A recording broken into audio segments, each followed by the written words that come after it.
నమః పార్వతీపతయే హర హర మహాదేవ. ఇది మనకు ఒక నామము, ఒక స్తోత్రము మాత్రమే కాదు. ఇది మన నరనరాల్లో దేశభక్తిని నింపే ఒక ఇమోషన్, ఒక వైబ్రేషన్. ఛత్రపతి శివాజీని గుర్తు చేసే ఒక మంత్రం. ఛత్రపతి శివాజీ లెగసీని ముందుకు తీసుకెళ్తున్న సంభాజీ మహారాజ్ యొక్క జీవిత చరిత్ర. ఔరంగజేబ్లు, మొఘల్స్, ఔరంగజేబ్ ఎలా తనని హింసించారు అనేది సినిమా అంతా.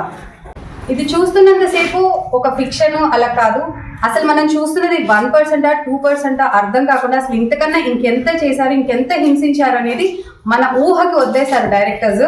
ఇందులో విక్కీ కౌశల్, రష్మిక, అలాగే ఔరంగజేబ్ పాత్రలో అక్షయ్ ఖన్నా జీవించారు, లిటరలీ జీవించారు.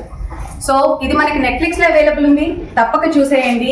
అలాగే మీకు మూవీ ఎలా అనిపించింది అనేది మీ కామెంట్స్ రూపంలో మాకు తెలియజేయండి. See you soon with another movie. Until then, bye.